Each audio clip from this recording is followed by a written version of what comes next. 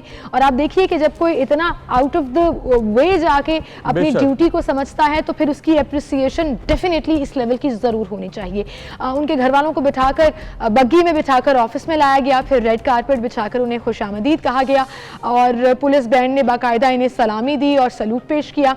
और इस तकरीब में आईजी सिंध पुलिस मुश्ताक महर, तर्जुमान सिंध हुकूमत मुर्तज़ा वहाब और दीगर पुलिस अफसरान ने भी शिरकत की। बिल्कुल। और इस तकरीब में आईजी सिंध पुलिस मुश्ताक महर ने यह भी कहा था कि सिंध पुलिस की तारीख कुर्बानियों से भरी पड़ी है और हम बहादुर बेटी जिन्होंने इसमें रोल अदा किया और अपने उनके वालिद को जज्बाती ना होने का पैगाम दिया और इसके साथ साथ इस बहादुर बेटी को सलाम भी उन्होंने कहा कि हम पेश करते हैं। तमगा शुजात वालिद साहब के लिए और बेटी के लिए तमगा इम्तियाज़ और इसके साथ साथ 20 लाख रुपए का इनाम जो है ऐलान किया गया। ये मेरे ख्याल में जो उन्होंने रोल अदा किया उसके सामने तो कुछ भी नहीं है, लेकिन एक अप्रिसिएशन है, एक एक्नॉलेज करने का तरीकाकार है जिस पर हम भी इनको खराज तहसीन पेश करें। बिल्कुल। और इसी हवाले से हम बात करेंगे। ASI मोहम्मद बख्श हमारे साथ इस वक्त मौजूद हैं। सबसे पहले तो मैं अबूज़र 24 न्यूज़ पूरे का पूरा उन्हें सलाम पेश करता है। अस्सलाम वालेकुम मोहम्मद बख्श साहब। बहुत शुक्रिया जनाब, आपने जो ये इकदाम उठाया और इस पूरे वाक़े के ऑपरेशन में जो आपका और आपकी बेटी का रोल रहा, हम तहे दिल से एज पाकिस्तानी आपके शुक्रगुजार हैं। Thank you. मैं भी आपका बहुत शुक्रगुजार हूँ। बहुत शुक्रिया जनाब मोहम्मद बख्श साहब, आप कौमी हीरो हैं और पूरी कौम जो है वो आपके एहसानमंद है कि जिस तरह से आपने इसमें अपनी फैमिली को इन्वॉल्व करवा कर मुजरिमों तक पहुंचे हैं। तो ये चूँकि हमने देखा है, सुना है टीवी पर और इसके अलावा अखबार पे, सोशल मीडिया पर ये बहुत बात हुई है, कुछ आप बताइएगा जो आप उस वक्त सोच रहे थे जब ये आपने वाक़े को देखा, फिर आपने कैसे रिस्पॉन्स किया, फिर फैमिली को कैसे इन्वॉल्व किया, ये बताइएगा। भाई साहब, फैमिली को मैंने इसलिए इस्तेमाल किया कि हमारे ज़िले में पुलिस नहीं है। अगर लेडीज़ पुलिस होती तो मैं उसको भी इस्तेमाल नहीं करता क्योंकि हमारा कबायली इलाका है वहाँ जो है ना, एक औरत को जो दूसरे औरत किसी गैर मर्द से बात करे तो उसको कत्ल किया जाता है, और कोई उसको देखे तो उसको काला करके मार देते हैं। यही हमारे माशरे का उधर का माहौल है। तो मैंने ये सोचा, जब एक बच्ची देने के लिए औरत मांग रहा है तो मैं अपने बच्चों को भी इस्तेमाल किया। वो इसलिए कि मैं बच्चों का खुद वारिस था, उसको बुरा भला कहने वाला मैं ही था। मैंने उनको बोला आप बेफिक्र रहें, उनसे बात करें, क्योंकि उसको किसी भी हालत में उसको फंसाना है। तो मेरी बीवी ने उससे 2-3 दिन बात की, लेकिन वो नहीं फंसा। जब मैंने बेटी को बोला बेटा तुम इसको जो है ना हैंडल करो, मेरी बेटी ने जैसे ही उससे बात की तो उसने फौरन बोला कि आप नौकरी करना चाहती हैं? हाँ बाजी तबस्सुम ने मुझे आपकी बहुत तारीफ की कि आप एक अच्छे ऑफिसर हैं, मुझे नौकरी दिलवाएंगे, मुझे घर देंगे। तो मैंने जो है ना बिल्कुल नौकरी करूंगी, आऊंगी। तो उसने बोला कब आओगे? मैं बोला आप जब भी बुलाए और अपना एड्रेस पता दें। ये थी रात को 9 तारीख शाम के टाइम जी। तो मैं जी मोहम्मद बख्श साहब जी, मैं फिर अपने बेटी को बोला कि उसको बोलो कि कहाँ पे आए और किधर है आपका, तो जिसका हमें मालूमात नहीं है। तो उसने बोला आप डोमकी कोच में आए या मरी कोच में आए, वो आपको कश्मीर लेके आएगी, वहाँ से मैं आपको ले लूँगा। जब सुबह 7 बज रहे थे तो ये मेरी बात पूरी अपने डीपीओ साहब से, अफजल साहब से होती रही थी। वो मेरे साथ ही था। उसने बोला बिल्कुल आप जो भी मांगोगे मैं अरेंजमेंट कर लेता हूँ। तो पूरी हमारी पुलिस फोर्स का जो है ना अरेंजमेंट किया था, लेकिन मैंने सफेद कपड़े में अपनी टीम को चुना था। उसके बाद जो है वो उसने बोला कि भाई आप सिटी पार्क में आ जाएं कश्मीर। तो मैंने बेटी को बोला तो तुम भाई के साथ चली जाओ, भाई तुम्हारा पीछे होगा और मैं आगे होऊंगा, आपको जो है ना सिटी पार्क में जाए तबस्सुम बीबी के साथ। सही। अगर वो मजामत करे मैं कुछ नहीं कहूँगा, मैं तुमको इजाजत दे रहा हूँ, बिलाशक जैसे भी करता है तुम उससे बात करो, हाथ मिलाओ। इतने तक अगर भागने की कोशिश करे तो तुम उसको पकड़ लेना और मजबूती से पकड़ लेना, हम तो तुम्हारे साथ हैं, इर्द गिर्द हैं, ताकि हमको वो देखेगा तो इधर उधर न जाए। जब मेरी बेटी से उसने बात की कि मैं आप बाहर आ जाए, मेरी बेटी ने बोला बाहर तो भाई बहुत बंदे हैं, आप अंदर आ जाए ना, हमको क्या पता आप कौन से हैं, आप या कहाँ हैं आप, मैं आपको जान पहचान तो नहीं करती ना। तो उसने हाथ हिला दिया। मैंने बोला दोस्तों को, पूरी टीम को, कहीं बंदा आ गया है, आप होशियार रहे। तो मेरी बेटी ने उसको हाथ ऊपर किया कि मैं यूं बैठी हूँ, आ जाओ। तो तबस्सुम बीबी और वो मेरी बेटी सिटी पार्क में बैठी थी। ये अंदर चला आया और मेरी बेटी से हाथ मिलाया। तबस्सुम बीबी को बोला बहुत खूबसूरत लड़की लाई हो, और मेरी बेटी को उसने बोला कि आप नौकरी करना चाहती हैं? बोले हाँ। बोले निकाब हटाओ। जैसे मेरी बेटी को इसने ऐसे बोला तो उसने उसको गिरबान से पकड़ लिया और मैं उसको लेके आया थाने पे। अपनी बेटी को बोला तुम घर चले जाओ तबस्सुम बीबी को लेके। मैंने उससे पूछा भाई आलिशा बच्ची दे दो मुझे। बोलता है ऐसे ही मेरे पास नहीं है। मैंने बोला तुम्हारे पास है, बच्ची दे दो, तुम्हारी रिकॉर्डिंग है मेरे पास, और नहीं दोगे तो मैं तुझे मार दूंगा, छोड़ूंगा नहीं, बच्ची दे दो। फिर ऐसा शौकत मेरे साथ था, वो भी जी। उसने पूछा कि भाई तुम छोड़ दो इसको, मैं भी मलिक हूँ, ये मेरे झांसे में आ जाएगा। तो शौकत ने उससे बात की कि भाई तुम बेटी दे दो, आलिशा को हमें दे दो, हम तुमको छोड़ देते हैं। मैं साहब को कहता हूँ यहाँ से तुम थाने से तेरे को छुड़ाता हूँ। तो उसने बोला कि वो लड़की आलिशा जो है वो मेरे घर में मौजूद है। अच्छा। तो मेरे उसने बोला मेरे घर में मौजूद है। तो मेरे पुलिस वाले जानते थे उसके घर, उन्होंने बोला कि ये फलानी जगह पे बैठा है, पूरा स्टाफ जानता था। तो मैंने अपने डीपीओ साहब से कहा, आला अफसर तो जो मेरे मौजूद थे उनको भी बोला, डीपीओ साहब से आगाह किया, उन्होंने बोला फौरन चले जाओ। अच्छा। तो मैं वहाँ जी मोहम्मद बख्श साहब, इस सारे ऑपरेशन के दौरान उसके आगे की तो हमें पता है कि फिर उसको पकड़ा और बच्ची को वहां से बाजियाब कराया और बच्ची किस हालत में मिली वहां पर, वो तमाम चीजें मौजूद हैं। ये बताइएगा कि आपको डर नहीं लगा? आपकी इकलौती बेटी है जिनको आपने इस पूरे ऑपरेशन में बड़ी बहादुरी से यूज़ किया। जाहिर है एक बहादुर बाप की एक बहादुर बेटी तो होगी, लेकिन कहीं आपको ये खौफ नहीं आया कि खुदा ना खास्ता ऑपरेशन में कुछ गलत हो गया तो ये ना हो कि मतलब कुछ खौफ, कुछ डर, कुछ रिस्क था आपके दिल में? मोहम्मद बख्श साहब। नहीं है ना, मेरी बच्ची को मैंने बोला एक दिन मौत तो आनी है ना, अगर के शान से मरेंगे तो कोई बात नहीं, ये फख्र है मेरे अल्लाह पे, और जो मेरी बेटी ने काम किया वो अच्छा किया।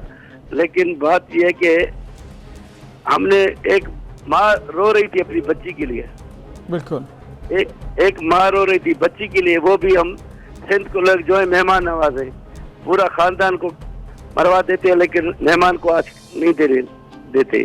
वो तबसम बीबी, मैंने उसको बहन बनाकर घर में रखा था, ये तो आपने सुना होगा। जी जी। 10 दिन के बाद जो है ना, हमने अल्लाह ने हमें कामयाबी दी, और ये हम मोहम्मद बख्श साहब, अल्लाह ताला ने कामयाबी दी, आपकी हिम्मत और आपकी फैमिली की वजह से ही ये सब कुछ पॉसिबल हुआ और इसको अप्रिशिएट किया गया। वज़ीर-ए-आज़म इमरान खान साहब ने भी आपको कॉल की, फिर जो तकरीब रखी गई थी तमगा शुजात और तमगा इम्तियाज़ आपके लिए सिफारिश की गई, फैमिली के लिए आपको कुछ नकद इनाम के लिए भी सिफारिश की गई और इसका ऐलान भी किया गया। आपको कैसा लगा? मतलब आपकी फैमिली भी मतलब ऑब्वियसली जो इतना बड़ा काम किया है तो इसके लिए तो ये इतना कुछ रिस्पांस नहीं है, लेकिन फिर भी अप्रिशिएट करने के लिए हुकूमत पाकिस्तान और हुकूमत सिंध ने आपको अप्रिशिएट किया, कैसा लगा आपको? बहुत मुझे खुशी हुई कि मेरे इतने बड़े अफसर होकर मुझे सलाम कर रहे हैं और मुझे बोलते हैं कि आप हमारे हीरो हैं, पूरे पाकिस्तान के हीरो हैं। और इमरान खान ने भी बोला, खड़े होकर बोले मुझे तुमको सलाम है। लोग सिंध पुलिस को गंदी निगाहों से देखते हैं, लेकिन पुलिस बहुत वेल डन, अच्छी पुलिस है सिंध पुलिस।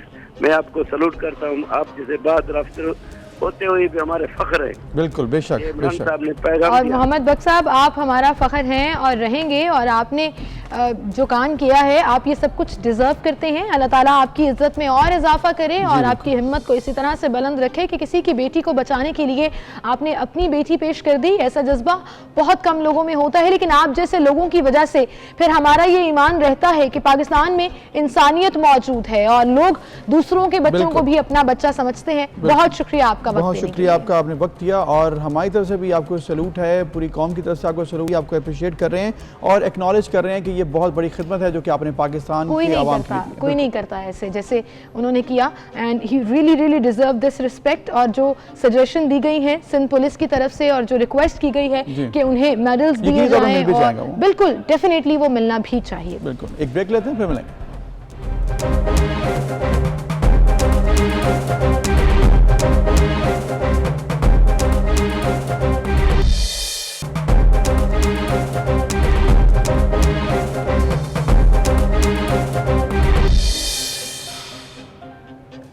Welcome back. एक बार फिर से आपको खुशामदीद कहेंगे। आज 16 नवंबर तो नहीं है, लेकिन 16 नवंबर को एक वादा किया गया था कि पाकिस्तान रेलवेज जो है वो कराची सर्कुलर रेलवे चला देगी, लेकिन हो नहीं सका। अब नया टाइम शेड्यूल जारी कर दिया गया है जिसके मुताबिक पहली सर्कुलर ट्रेन औरंगी स्टेशन से जुमेरात यानी कि कल रवाना होगी। जी, 19 नवंबर अब तारीख दी गई है और इस हवाले से ज़राए का ये भी कहना है कि जुमेरात 19 नवंबर को ट्रेन औरंगी स्टेशन से सुबह 6:30 बजे चलेगी, जबकि पिपरी मार्शलिंग यार्ड से पहली ट्रेन 7 बजे रवाना होगी।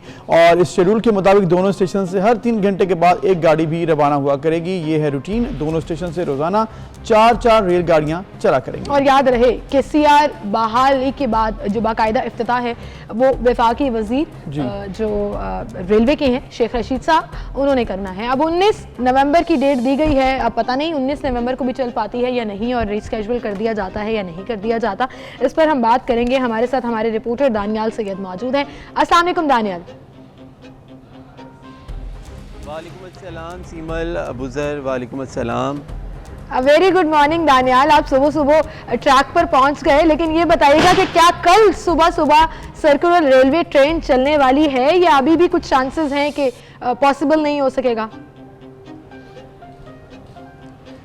सीमल, दावे तो किए जा रहे हैं कि कल यानी कि 19 नवंबर बाद से कराची में 21 साल बाद सर्कुलर रेलवे का बाकायदा तौर पर आगाज़ किया जाएगा, लेकिन इस आगाज़ को 16 नवंबर को होना था जैसा आपने बताया जी। लेकिन ना जाने कौन सी वजूहात थी जिनकी वजह से इसका बाकायदा आगाज़ नहीं हो सका।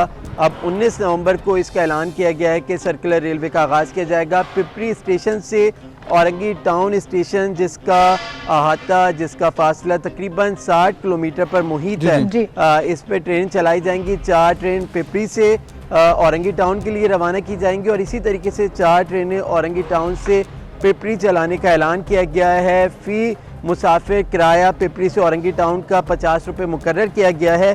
लेकिन अगर कोई मुसाफिर बीच में से यानी कि पिपरी के बजाय लांडी से, शाह फैसल से या कायदाबाद से सवार होकर औरंगी टाउन जाना चाहता है तो उसके लिए कितना किराया होगा, ये अभी तक तय नहीं किया गया है। दीगर सहूलियात के बारे में भी जो है अब तक आगाह नहीं किया गया है। तमाम तर जो ट्रेन जिसके बारे में बताया जा रहा है जो चलाई जाएंगी, उनकी तज़ीन और आराइश का काम मुकम्मल कर लिया गया है। दानियल, जैसे आप कह रहे हैं तज़ीन और आराइश का काम मुकम्मल कर लिया गया है, ट्रैक पर ट्रेन जो है वो चल जाएगी। लग तो ऐसी रहा है कि एक पूरा ट्रायल किया है थोड़ा सा चेक करने के लिए कहते हैं। आई थिंक इसके वो आपके पीछे से चलकर भी गया, तो ये तो ठीक है कि ट्रैक इंटैक्ट है। लेकिन अब ट्रैक कितना इंटैक्ट है? 14 किलोमीटर अभी तक बताया जा रहा है कि 14 किलोमीटर पर ट्रेन चलेगी। लागत के हवाले से बात भी की जा रही है, वो भी कुछ क्लियर कीजिएगा। और फिर इंक्रोचमेंट्स की क्या पोजीशन है इस वक्त?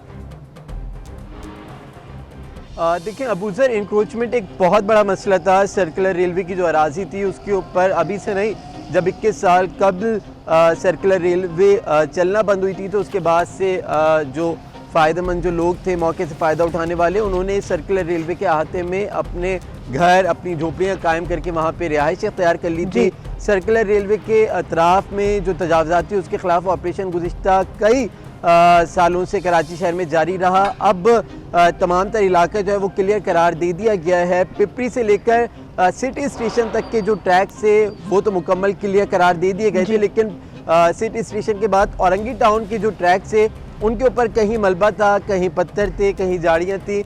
उनको हटाने का काम भी जो है वो सुस्त रवि का शिकार रहा। लेकिन अब रेलवे हुक्काम का कहना है कि तमाम तर मलबा, सामान, पत्थर, झाड़ियाँ, तमाम तर इंक्रोचमेंट जो है उसका खात्मा कर दिया गया है। और रेलवे हुक्काम का ये दावा है कि 19 नवंबर से बाकायदा तौर पर आगाज़ किया जाएगा। पहला मरहला है ये, जिसमें पिपरी से औरंगी टाउन और औरंगी टाउन से पिपरी तक की ट्रेनें चलाई जाएंगी। उसके बाद अच्छा दानियल, ये बताइएगा कि पिपरी से औरंगी टाउन तक कितने स्टेशंस बीच में आते हैं? और अगर हम पूरी सर्कुलर रेलवे की बात करें तो ये 14 किलोमीटर का ट्रैक तो कुछ भी नहीं है।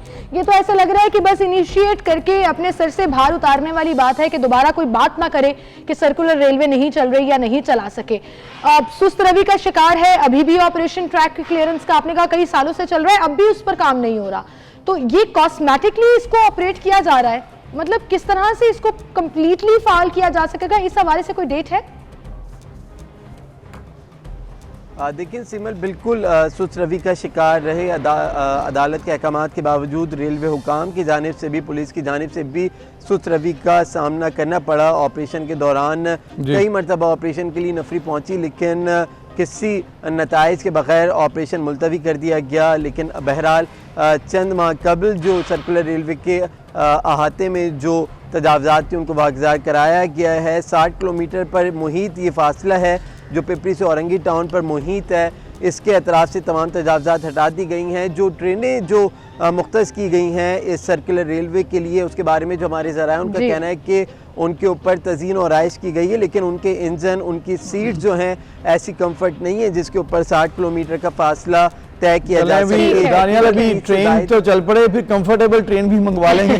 पहला तो स्टेप ये है कि ट्रेन चल पड़े और फिर सर्कुलर रेलवे बहाल हो जाए। ट्रेन से बेहतर कंफर्टेबल ट्रैक होना चाहिए, वो ज्यादा मैटर करता है, पूरा ट्रैक होना चाहिए। Well, thank you so much Daniyal, and I hope कि कल आप ट्रेन पर सफर करने जरूर जाएंगे अगर तो ये ट्रेन चल जाती है। जब तक चल नहीं जाती ना, मैं I am not gonna say this कि एक्चुअली अब इसके लिए तो हम इस पर जरूर बात करेंगे कैसा रहा पहला दिन का सफर और किस तरह से औकात में ही चल जानी है। सुबह 6 बजे से 6:30 बजे चल जाएगी, तो देख लेंगे कैसी चलेगी और कितनी कंप्लीट होती है। लेकिन 14 किलोमीटर इससे स्टार्ट है, 1.5 साल का अभी तक टाइम मैंने पढ़ा है, क्योंकि 1.5 साल तक टाइम दिया गया है, तो 1.5 साल भी गुजर जाएगा। देख लेंगे 1.5 साल भी बाद ये कंप्लीट हो जाती है या नहीं हो जाती। बिल्कुल, तो इसी के साथ हम आगे बढ़ेंगे और अपनी अगली स्टोरी की तरफ चलेंगे। बचपन से हम सुनते आ रहे हैं, पढ़ते आ रहे हैं, कहीं ना कहीं कोई ना कोई स्टोरी सुनाई जाती है, और हॉरर स्टोरीज तो मेरी वैसे ही बड़ी जान जाती है उनसे। और लोग फिर ये कहते हैं कि कब्रिस्तान के पास बड़ी आवाज़ें आती हैं, रात के औकात में नहीं जाना जाना चाहिए, खौफनाक मंजर होता है। कुछ लोग कहते हैं कि वहाँ पर जादू टोना भी होता है, कुछ लोग कहते हैं कि वहाँ पर लोग चिल्ले काटने जाते हैं, ये पूरी टर्मिनोलॉजीज इस्तेमाल अच्छा, आज तक किसी ने देखा खुद नहीं है, सिर्फ सुना है। अगर आप किसी से पूछो ना कि वो कहता है जी मैंने एक दफा सुना था, हाँ, मेरे फिर किसी मुझे ने फलां बताया, बताया और फलां से ये आगे कोई नहीं कहानी कहता कि चली। मैंने ये खुद देखा है, क्योंकि किस्से कहानियां हमेशा सुनी ही जाते हैं। और वो फिर देखने मैं नहीं आते। इसमें अबूजर की हिम्मत को सलाम पेश करना चाहूंगी कि उन्होंने कहा कि let's figure it out and actual facts के ऊपर देखते हैं कि ये होता है या नहीं होता। और फिर जब डिसाइड हो रहा था टीम में तो अबूजर ने कहा मैं जाऊंगा, तो मैंने कहा मुझे शुक्र पता है आपने उन्होंने तो कह जाना दिया है। मैं जाऊंगी, मैं तो बिल्कुल कभी सोच भी नहीं सकती थी। तो आप कब्रिस्तान गए, बिल्कुल कब्रिस्तान वहाँ गए हैं, आपने- वहाँ पर जो हम ये बातें सुनते हैं अगर हकीकत क्या है, क्योंकि जो लोग कब्रिस्तान में रहते हैं, जो इंतज़ामिया होती है वो क्या कहती है, वो मैंने हमारी टीम साथ गई, हमने देखा और फिर आप भी देखें। आपको डर लगा? नहीं इतना ज़्यादा नहीं, क्योंकि काफ़ी लोग साथ थे, अकेला नहीं गया था इसलिए मैं ये नहीं चलें जी। कहूँगा, अकेला जाता तो शायद मैं भी चले डर आपका जाता। ये एक्सपीरियंस हम लोगों के साथ भी शेयर करते हैं। वहाँ की इंतजामिया, गोरकन और जो कब्रों की हिफाजत के लिए और जी। साफ सुथराई के लिए वहाँ लोग कहते होते हैं, क्या उनसे हैं? आपकी बात हुई है? जी जी तो बिल्कुल, आपको वो सुना कहते दें। क्या हैं, उन क्या क्या एक्सपीरियंस है वो आपको दिखाते हैं। नाज़रीन, हम अपने बचपन से सुनते आए हैं कि कब्रिस्तानों के साथ जुड़ी हुई किस्से कहानियाँ, वो किस्से कहानियाँ ये होते हैं, अक्सर आपने सुना होगा, देखा होगा कि कुछ लोग बताते हैं कि कब्रिस्तानों में जिन्न होते हैं, चुड़ैलें होती हैं, या फिर वहाँ पर साया होता है, रात को कब्रिस्तान में नहीं जाना चाहिए, वहाँ से आवाज़ें भी आती हैं, खौफनाक आवाज़ें, चीखों की आवाज़ें, या फिर ऐसे मनाजिर भी देखने में आए हैं जो कि इंसान उनको बर्दाश्त नहीं कर सकता। तो हकीकत क्या है, क्या वाकई कब्रिस्तानों में जो रहने वाले हैं उन्होंने ये आवाज़ें कभी सुनी हैं, क्या उन्होंने वो मंजर देखे हैं जो कि खौफनाक होते हैं? तो हम लाहौर के एक बहुत बड़े कब्रिस्तान में मौजूद हैं जो कि जौहर टाउन में वाक़ है। उधर हम बात करेंगे कब्रिस्तान की इंतज़ामिया से भी और गोरकन से, जो कि बहुत करीब होते हैं कब्रों के, वो हमें बताएंगे कि हकीकत क्या है। तो इस वक्त जी मैं मौजूद हूँ कब्रिस्तान की इंतज़ामिया के साथ। गफूर साहब मौजूद हैं और लियाकत हैं जो कि गोरकन हैं, और दीगर इंतज़ामिया के मेम्बरान हैं जो कि इस वक्त कब्रिस्तान में मौजूद थे। ऑब्वियसली इन्होंने देखने होते हैं सारे मामलात, और गोरकन लियाकत साहब हमारे साथ हैं, उनसे हम पूछ लेते हैं। लियाकत साहब जी आप कब्रिस्तान में गोरकन हैं, हाँ जी, यहीं रहते होंगे, हाँ जी। डर नहीं लगा कभी? नहीं जी, ऐसे काम ही कपड़ों तो करते हैं, जैसे डर नहीं है, साफ सुथरा काम है। अच्छा, नहीं मतलब रात को रहना, कोई आवाज़ें कभी कोई मसला मसाइल को डर? नहीं जी, आवाजें इत्थे कित्थों आनियां ने, ऐसा किहड़ा क्यों? आदमी डर के उन्हें आवाज़ां कित्थों देनियां ने, आवाज़ नहीं। घर ना चला जाए। खौफनाक मंजर देखा हो? नहीं जी, कबर के तो कोई बारिशां दे जोर च आके गिरदी है ना, वो मिट्टी हुंदी है, अच्छा, वो तो मिट्टी ना बंद हो जाती, असीं नहीं कोई चीज़ भी देखी।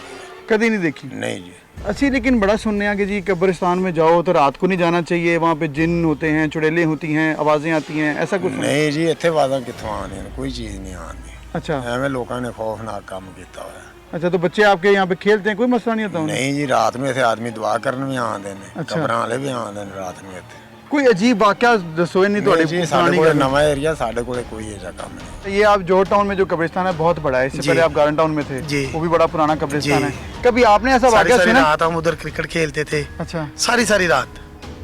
बॉल कभी जाके कोई उठा, मसला नहीं हुआ? बॉल जाके उठा ला, नहीं पता होना इस कबर के पास बॉल पड़ी है, बच्चों को कहना यार ये कबर के साथ चले जाओ, बॉल पड़ी होगी, अच्छा। बॉल लेके कभी ये नहीं देखा कब्र के अंदर से कोई आवाज़ आ रही हो? किसी कोई किस्म की कोई परेशानी नहीं। कभी खुली कब्र देखी है? कभी नहीं नहीं, कभी नहीं हुआ?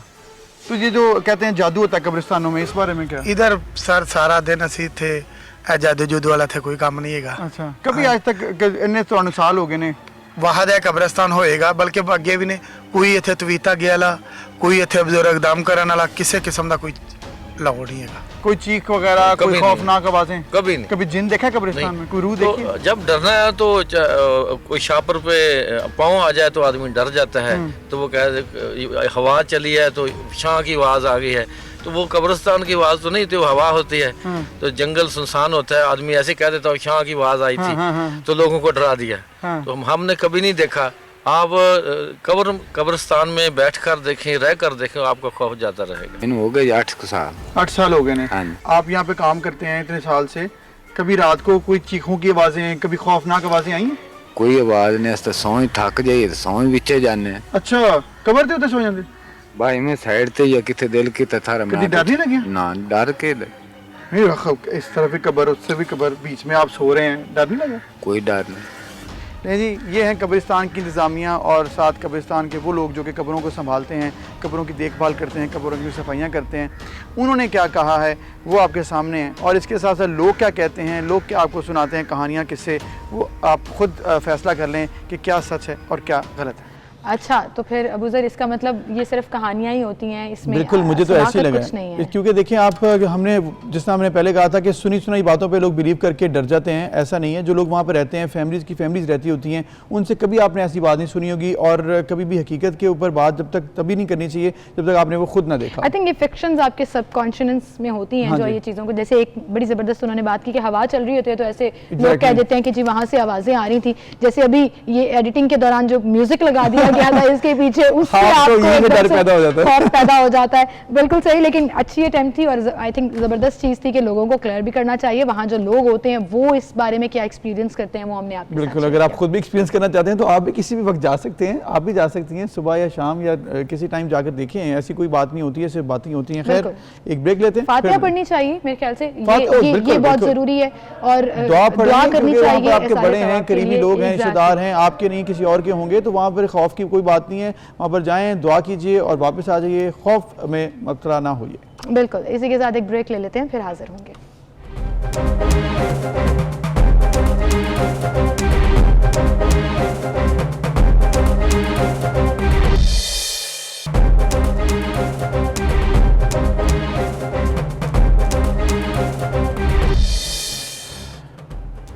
वेलकम बैक नाज़रीन। कोरोना के हवाले से कुछ बात कर लेते हैं क्योंकि ये बहुत ज़्यादा इशू है जो कि बढ़ता जा रहा है और तशवीशनाक सूरत हाल होती जा रही है, और इसकी लहर जो दूसरी चल रही है उसमें एक दिन में मजीद पाकिस्तान में 37 अमवात सामने आ चुकी हैं, जबकि मुल्क में कोरोना एक्टिव केसेस की तादाद 30,362 हो गई। और आज अदाद-ओ-शुमार के मुताबिक 24 घंटों में 2,208 अफराद को कोरोना वायरस हुआ है, और रेशो जो है वो टोटल टेस्ट वर्सेस पॉजिटिव आने की वो 5.72 है।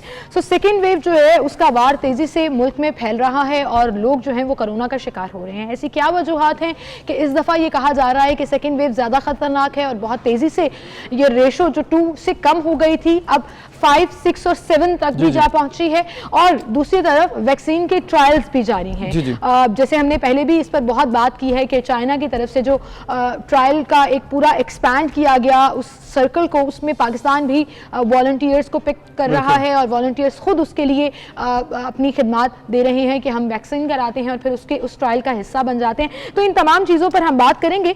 Vice chancellor UHS professor doctor Javed Akram हमारे साथ मौजूद हैं, उन्हें हम खुशामदीद कहेंगे। अस्सलाम वालेकुम डॉक्टर साहब।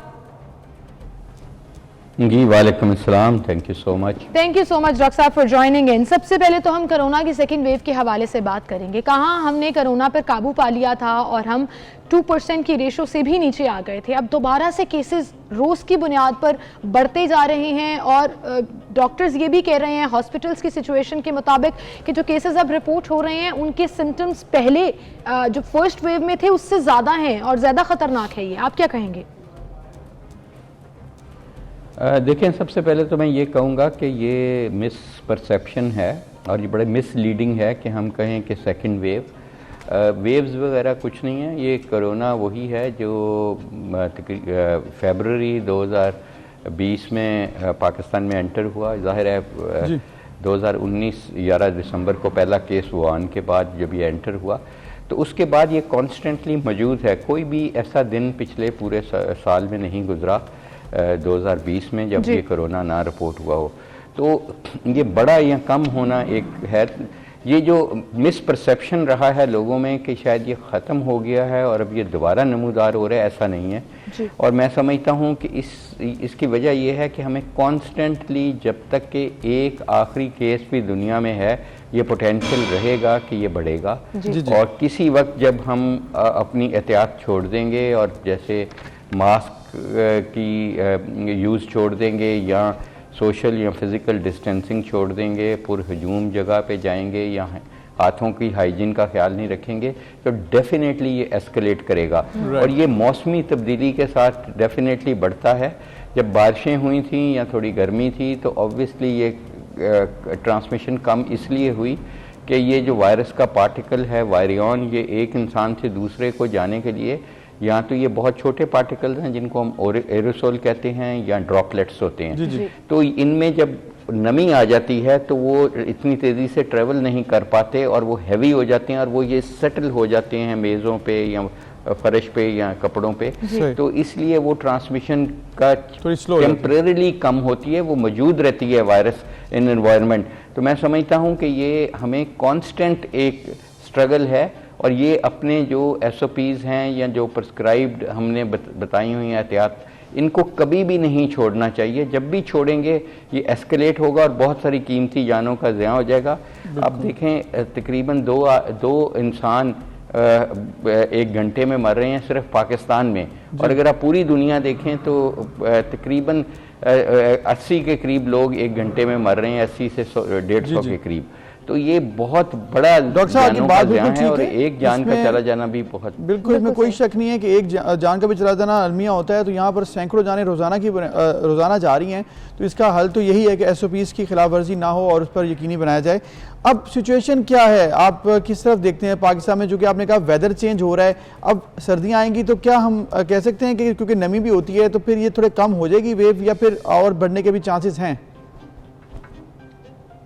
देखें मेरे ख्याल में अभी ये और बढ़ेगा, बतदरीज बढ़ेगा, और ये डिपेंड सारा कुछ करेगा, जो आप पूछ रहे हैं ये सारा करेगा बिहेवियर्स पे, कि हम बिहेवियरल चेंज आपके चैनल 24 के ज़रिए किस तरह हम ला सकते हैं, या हम किस तरह लोगों को में ये शऊर पैदा कर सकते हैं कि वो अपनी जान भी बचाएं और अपने इर्द गिर्द के लोगों की भी जान बचाएं, और किस तरीके से उनकी नंबर 1 होनी चाहिए, खाना बाद में प्रायोरिटी होनी चाहिए, ऑफ कोर्स नमाज नंबर 1, और उसके बाद ये होनी चाहिए कि वो किस तरह इस डिज़ीज़ को अपने आप में एंटर होने से और लोगों में फैलाने से रोक सकते हैं।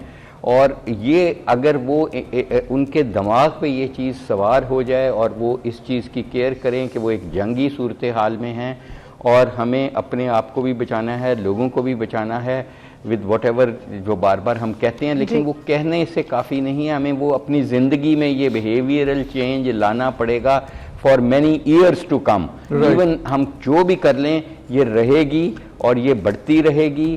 किसी वक्त जब हम थोड़े सी एहतियात ज़्यादा करेंगे या खुश्की हो जाएगी, मौसम में गर्मी हो जाएगी तो ये कम होगी, लेकिन ये मौजूद रहेगी। उस वक्त भी जान जाने का अंदेशा उतना ही होगा। और ये हम नहीं समझें कि ये मैं या आप कोई इससे मुबर्रा हैं, हम भी उतने ही रिस्क पे हैं। तो इसलिए ये बहुत ज़रूरी है कि हम जब देखते हैं कि कोई और मर गया या किसी और को कोरोना हो गया तो हम समझते हैं शायद ये हमें नहीं हुआ। हमें इस चीज़ का नहीं इंतज़ार करना कि हमारा अपना बच्चा या अपने वालिद इसमें मुब्तला होकर मर जाएं तो फिर हम कहेंगे कि वाकई ये कोरोना है। अभी तक आपके निचली सतह के लोगों में ये मिसपरसेप्शन है कि ये कोई पॉलिटिकल स्टंट है, कोई कुछ है, कोई कुछ है। ये मिसपरसेप्शंस क्लियर होंगे जब हमारी विजन अलाइनमेंट होगी तो फिर रिस्पांस बहुत बेहतर आएगी और वो रिस्पांस बहुत सारी जिंदगियां बचाने का मौजब बनेगी। बिल्कुल डॉक्टर साहब आपने बिल्कुल ठीक कहा। और अभी भी लोग ये समझते हैं कि ये कोई हुकूमत का जारी करदा एजेंडा है, ये कोई ऐसी ही बात है, कोरोना कुछ नहीं है। और इंटरनेशनली लोग मतलब वेस्टर्न कंट्रीज के लोग अभी ये सोचते हैं। अब आपने तो ये बात बिल्कुल क्लियर कर दी कि this is the normal new जो हमें अपना अडॉप्ट करना है, मास्क का इस्तेमाल करना है, डिस्टेंस रखना है। दूसरी तरफ जिसके ऊपर बहुत बात की जा रही है वो वैक्सीन है। एक तो अमेरिका ने वैक्सीन बना दी और वो ये दावा कर रहे हैं कि 90% वो इफेक्टिव है अगेंस्ट कोविड-19, बट वो यहाँ तक कैसे आती है, इन कंट्रीज में सर्वाइव कर पाती है नहीं कर पाती, उसके कुछ SOPs हैं, वो एक अलग कहानी। चाइना की तरफ से भी एक वैक्सीन जिसमें पाकिस्तान पार्टनरशिप में वॉलंटियर्स के ऊपर ट्रायल्स कर रहा है, जिसमें आप बड़े लेवल पर ये ट्रायल्स कंडक्ट भी कर रहे हैं, लोग वैक्सीन करा भी रहे हैं, आपने खुद भी कराई। सो उसके रिजल्ट्स कहाँ तक पहुंचे हैं, उस पर आपकी रिसर्च क्या कहती है? देखें समील, मैं एक बात बताऊं, न्यू नॉर्मल की आपने बात की, बिल्कुल सही की, और ये हमें मेंटली और फिज़िकली प्रिपेयर्ड होना चाहिए। अपने प्रोग्राम्स, शादियों में जो भी बर्थडेज करनी है, जो भी सोशल फंक्शन करने हैं, ये हमें ख्याल करना चाहिए। ये अगले 2 या 3 साल पे हम देख रहे हैं कि ये न्यू नॉर्मल में हमें रहना पड़ेगा और इसकी जो तोड़ होगा वो वैक्सीन ही होगी। और वैक्सीनेशन जब हम 40% तकरीबन आबादी की कर लेंगे तो ये ट्रांसमिशन इंशाल्लाह काबू आ जाएगी। और उसके बाद जब मेजॉरिटी ऑफ द वर्ल्ड हो जाएगी वैक्सीनेट और ये वैक्सीनेबल डिजीज़ बन चुकी है, तो उसके बाद डेफिनेटली हम अपनी लाइफ नॉर्मल जो कि हम देख रहे हैं 4 से 5 साल पे, हमें मेंटली फिजिकली ये प्रिपेयर्ड होना चाहिए। ये नहीं होना चाहिए कि ये सीजनल है, ये रहेगी। अच्छा, दूसरा जो आप वैक्सीन की बात कर रहे हैं, देखें अनफॉर्चुनेट चीज़ है कि सुपरस्टिशन और वेस्टेड इंटरेस्ट, लोग अपने फ़ायदे के लिए कोई अपना चूरन बेचना चाहता है। वैक्सीन अभी आई नहीं और हमने उसको ऑलरेडी कंट्रोवर्शियल बना दिया है। अब सोशल मीडिया देख लें, जो कि एक अच्छा टूल भी है, लेकिन अनफॉर्चुनेटली वो मिसपरसेप्शन फैलाने में भी वो चैंपियन है। तो ये मिसपरसेप्शंस फैलाए जा रहे हैं कि ये आपका डीएनए डैमेज कर देगा, ये आपका इम्पोर्टेंट कर देगा। कभी आपके कहा जाता है कि ये कोई आपको ट्रेस करने में ये ऐसा। नंबर 1 तो मैं ये क्लियरली बताऊं, ये जितनी हमारी 13 की 13 वैक्सीन जो इस वक्त फेज़ 3 ट्रायल्स में हैं, ये ऐसी कोई चीज़ नहीं। हमारी यूनिवर्सिटी खुद भी वैक्सीन पे बहुत ज़्यादा काम कर रही है। फ्लैंडर्स यूनिवर्सिटी ऑस्ट्रेलिया के साथ एडिलेड से, वो एक मुख्तलिफ वैक्सीन है जो हम चाहते हैं कि हम यहीं पे बनाएं ट्रांसफ़र टेक्नोलॉजी के ज़रिए। और वो इंसेक्ट बेस्ड वैक्सीन है कि एक मक्खी को लेके हम अमाइनो एसिड देते हैं और वो मक्खी हमारे लिए बनाती है। बाकी जो आप अगर फाइजर की वैक्सीन की बात करते हैं, मॉडर्ना की वैक्सीन की बात करते हैं, कैंसिनो की बात करते हैं, जिन पे हम काम कर रहे हैं, ये सारी की सारी एंटी स्पाइक प्रोटीन वैक्सीन हैं। ये वायरस पूरी की पूरी के अगेंस्ट नहीं वैक्सीनेशन होती, उनके अगेंस्ट एंटीबॉडीज नहीं बनती। जो वायरस के ऊपर जो आप बार बार मीडिया ने हाईलाइट करता है वायरस पार्टिकल को, उसके ऊपर कांटे आप देखते हैं जिनको हम स्पाइक कहते हैं। जो ग्लाइकोप्रोटीन्स हैं उनको हम स्पाइक प्रोटीन्स कहते हैं। वो वायरस को अटैच करते हैं आपके फेफड़ों में ACE2 रिसेप्टर्स में ह्यूमन बॉडी के। तो ये वैक्सीन जो हमारे वाली है और ये तीनों चारों वैक्सीन हैं, ये एंटी स्पाइक प्रोटीन वैक्सीन है। ये उस वायरस को करामद नहीं रहने देते कि वो अटैच हो पाए। आप इनहेल भी करेंगे तो अटैच नहीं होगी, तो बॉडी को डैमेज नहीं होगा। और ये बिल्कुल सही है अल्हम्दुलिल्लाह। सबसे पहले तो हमने कोई तकरीबन 3000 से ज़्यादा वॉलंटियर्स को इंजेक्ट की और ये वेल टॉलरेटेड है। सिर्फ 5% को बुखार हुआ, थोड़ा बहुत जिस्म में दर्द हुआ, वो भी 1 दिन के लिए, और उन्होंने पैरासीटामोल ली और बिल्कुल ठीक। इसके अलावा इसका कोई साइड इफेक्ट ना शॉर्ट टर्म पे है ना लॉन्ग टर्म पे है। जो असल चैलेंज है वो ये है कि ये वायरस ये आज अगर लगाते हैं तो कितने दिन में आपको प्रोटेक्शन शुरू होती है और ये कब तक रहती है, that is the most important. तो जो हमने देखा है कि ये 28 में आज अगर लगाएंगे, आप कह रहे हैं कि शॉर्ट टर्म तो नहीं है, लॉन्ग टर्म भी नहीं है। लोग ये भी सवाल कर रहे हैं कि लॉन्ग टर्म तो नहीं देखा, हो सकता है इसका कोई साइड इफेक्ट बाद में आ जाए और बाद में कोई मसला हो जाए। लॉन्ग टर्म को कैसे हम आइडेंटिफाई करेंगे, ये भी थोड़ा क्लियर कर दीजिएगा। देखें, ये RNA वायरस है जो कोविड-19 है, और RNA वायरसेस काफ़ी कॉमन वायरसेस हैं। इनके ख़िलाफ़ वैक्सीन बनाना मुश्किल है, लेकिन ये वही टेक्नोलॉजी से वैक्सीन बन रही है जिस टेक्नोलॉजी RNA रिकम्बिनेंट, जिसमें हमने ई कोलाई या जीस्ट सेल को लेके अमाइनो एसिड फीड करते हैं तो वैक्सीन बन जाती है बायोटेक्नोलॉजी के ज़रिए। इसको RNA रिकम्बिनेंट टेक्नोलॉजी, इसी से आपकी ग्रोथ हार्मोन बनता है, एंटी कैंसर ड्रग्स बनती हैं, और इसी से आपकी इंसुलिन बनती है, एरिथ्रोपोइटिन जो गुर्दे फेलियर में लगाते हैं। तो ये कोई ऐसी कोई नई चीज़ नहीं है, ये हम वी नो इट। कम से कम 1000 दवाइयाँ इसी टेक्नोलॉजी से बनती हैं और इनका कोई ऐसा और अभी तक ये कोई तकरीबन 6 माह हो गए हैं, 8-7वां महीना है कि जहाँ वॉलंटियर्स को ये लगनी शुरू हुई मुख्तलिफ ममालिक में, और अभी तक उनमें कोई एडवर्स इफेक्ट नहीं आया। सबसे इंपॉर्टेंट चीज़ ये है कि ये प्रोटेक्ट, एक ये भी मिसपरसेप्शन है कि आज आप आके मेरी यूनिवर्सिटी में वैक्सीन लगवाते हैं तो कल आप मास्क उतार दें, ये उतार दें, वो ऐसा नहीं है।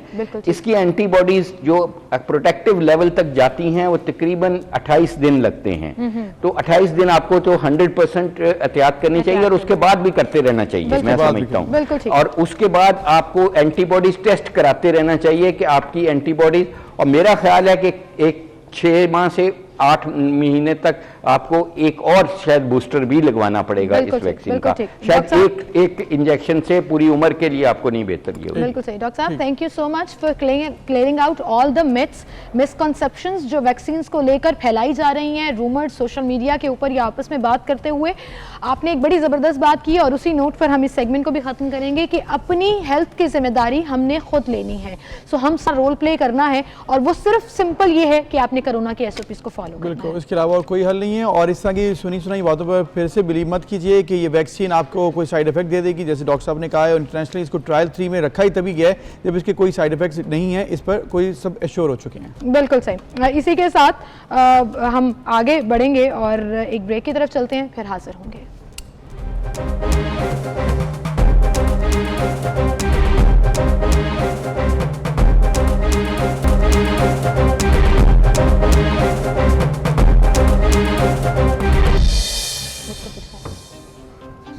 वेलकम बैक नाज़रीन।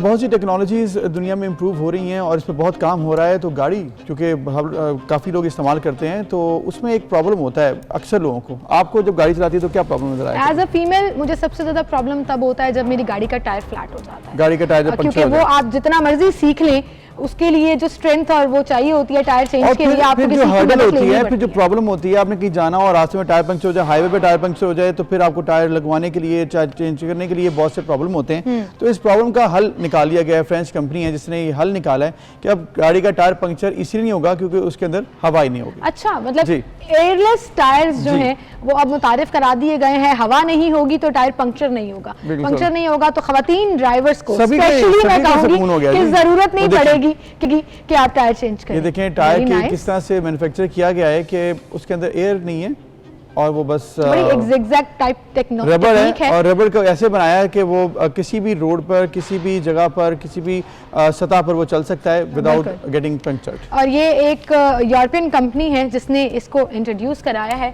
सो आई रियली होप कि ये दुनिया में अवेलेबल अच्छा, अगर इजीली अवेलेबल बिल्कुल हो जाएगा। कुछ देर तक थोड़ा महंगा होगा। फार्मूला है, पूरा नेट है उसके अंदर जो उन्होंने डिजाइन। अच्छा, वो ये भी दिखाया था इस वीडियो में कि जब आपको कील अगर गाड़ी को टायर को लगता है तो वो कील को कैसे टॉलरेट करता है, ये भी वो दिखाएंगे क्योंकि अक्सर गाड़ियों के टायरों से 5-6 कील निकल आते हैं। आप एक पंक्चर लगवाने जाओ तो आपको पंक्चर वाला कहता है बाजी इसमें 5 पंक्चर जो है 5 कील है, मैं निकाल दूं, सारे के सारे लगा दूं। तो ये एक बड़ा अलमिया होता है। बहरहाल जी, अब अगर ये टेक्निक पूरी दुनिया में अवेलेबल हो जाए तो फिर जिंदगियां सुकून में आ जाएंगी। और उम्मीद करते हैं टायर ज़्यादा महंगा नहीं होगा क्योंकि ये होता है कि फिर टायर महंगे टायर जो है अफोर्डेबल नहीं होते, लेकिन आहिस्ता आहिस्ता जब अफोर्डेबल हो जाएगा तो फिर आपकी प्रॉब्लम दूर हो जाएगी। आपकी भी दूर हो जाएगी, आपको भी मेहनत नहीं करनी पड़ेगी। एनीवेज जी, इसके साथ ही हम आपसे इजाजत चाहेंगे। अपना ख्याल रखिएगा, कल मुलाकात होगी। अल्लाह हाफिज।